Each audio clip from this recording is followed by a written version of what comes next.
Hey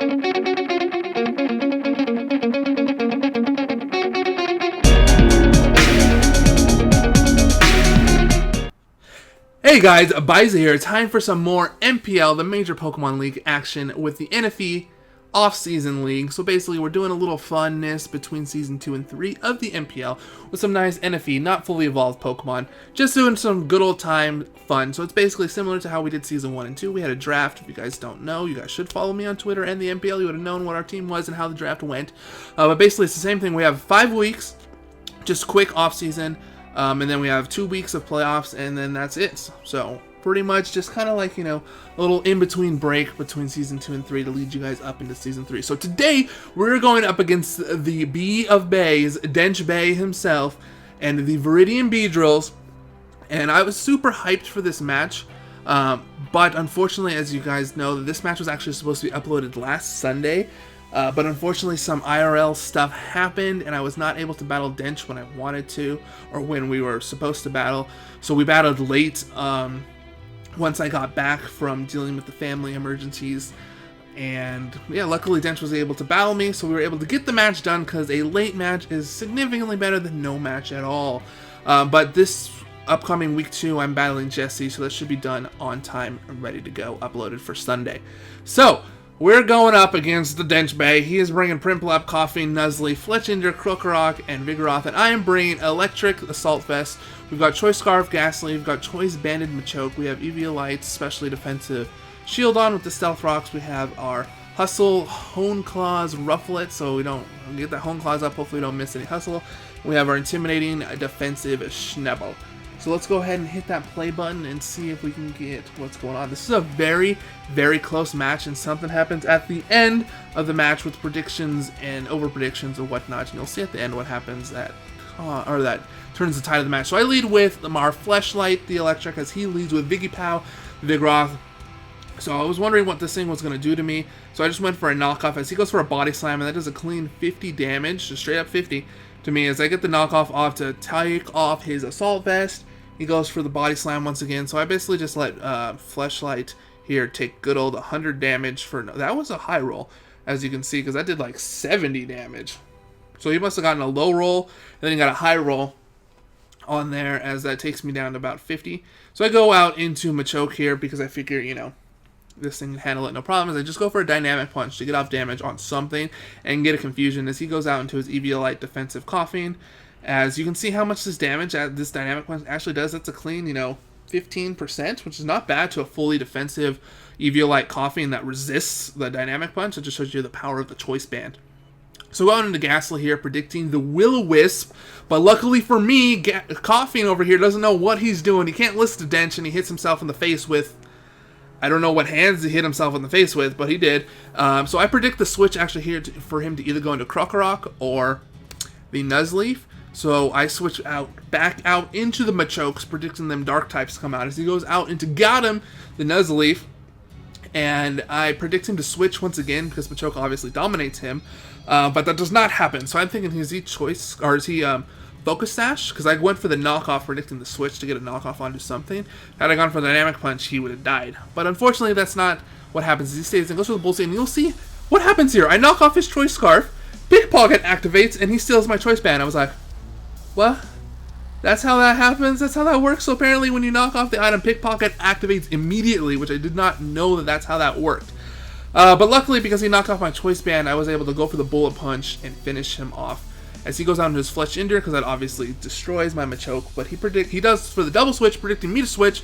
Clearly he was thinking me to go into my Shieldon as he went into his Prinplup, because obviously Prinplup destroys Shieldon with the water types. But I went out into my defensive wall here to get that Intimidate off on the Fletchinder, because either one of them would have been able to take the hit pretty decently. So he goes for the Scald, as I go for a Toxic to get some damage off on this thing, because he ain't Steel type yet. I thought for sure he was actually going to go for the Stealth Rocks, possibly. Which is why I went for the Toxic, but he didn't go for Stealth Rocks. And he goes for a Scald, and I'm like, okay, I need to get out of here because I don't want my defensive wall to be taking special hits and getting all this damage on it for no reason. As he goes back out into his Coughing, probably predicting a Play Rough. as I go out into Rufflet, because I was actually going to sacrifice Rufflet off to the Prinplup, and then so I was going to sacrifice him off, so I'm like, alright, let's just go for a Brave Bird, why the heck not? So I go for the Brave Bird, and you'll see how much damage that Brave Bird does to a defensive Coffee, and I was like, holy crap, this Rufflet is powerful! And he gets the Will-O-Wisps off, and then I'm like, I got Hail Bell on my Snubble. I think I'm gonna save this Rufflet here. So I switched Rufflet out, going out into, what did I go on? I went out back into Fleshlight because I was predicting the Pain Split, as he does go for the Pain Split, and Fleshlight, loses like I think 5 HP, and Coughing gets a little bit of HP back as well. He goes for the Sludge Bomb, but you can see how much this Assault Vest. I lived the Sludge Bomb. Unfortunately, he gets the poison, as I went for the Giga Drain, because I thought for sure he was going to go for, or switch out into Krokorok, predicting the Thunderbolt or something, because had I gone for Thunderbolt right there, it would have killed the Coughing, and I think I still would have died to poison anyway, so I don't think it actually matters right here, because you'll see what happens as he goes for a Will-O-Wisp. I'm not entirely sure why. It's predicting the switch or something. I don't know why, but he did. I go for the Giga Drain to kill off the Coughing, because again, I don't know, maybe he'll want to save this Coughing for Death Fodder or something. I don't know, maybe that's why he was thinking I was going to do. But unfortunately, the Giga Drain does not give me enough HP to heal up to survive the poison. So basically, we have a double down right there. Fleshlight for Smogon. He goes out into his Vigoroth as I go out into Mirror the Shieldon, because I wanted to get some Stealth Rocks off here. And you'll see how this is a specially defensive one, not a defensive one.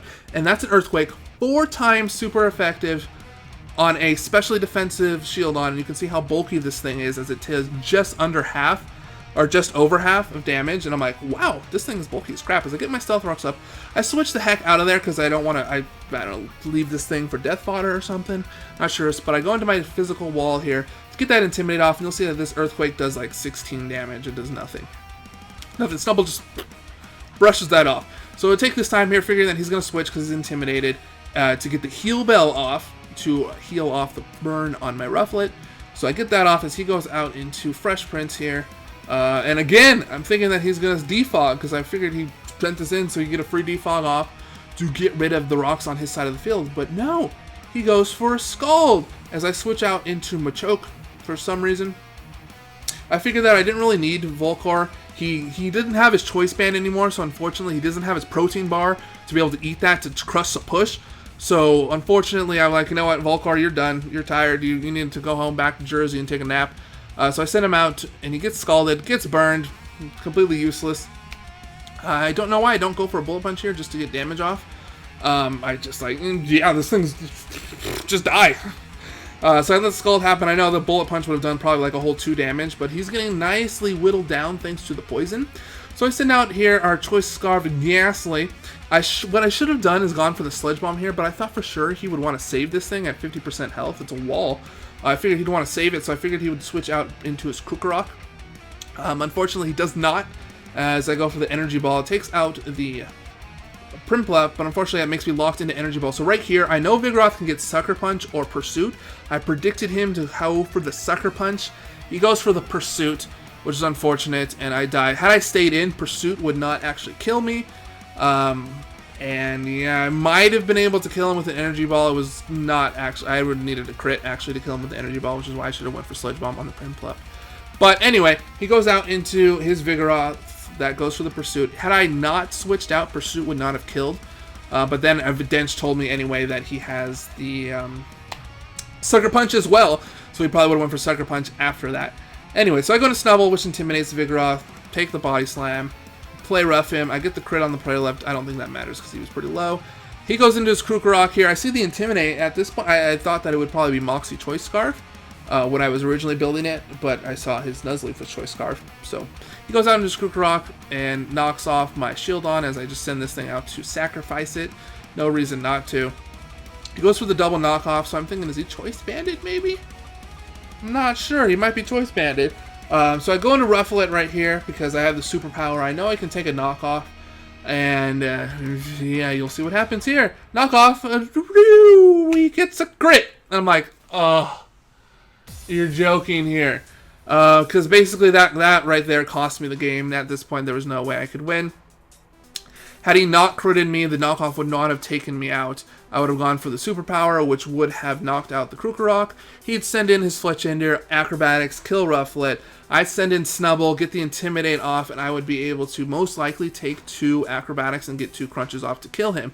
Because Rocks takes him down to 50. So I say that the crit does matter, but it's still, Dench could have still won it even without the crit, because basically Acrobatics, he would have had to gotten double high rolls in order to take out Snubble at the range that he was at after the Intimidate.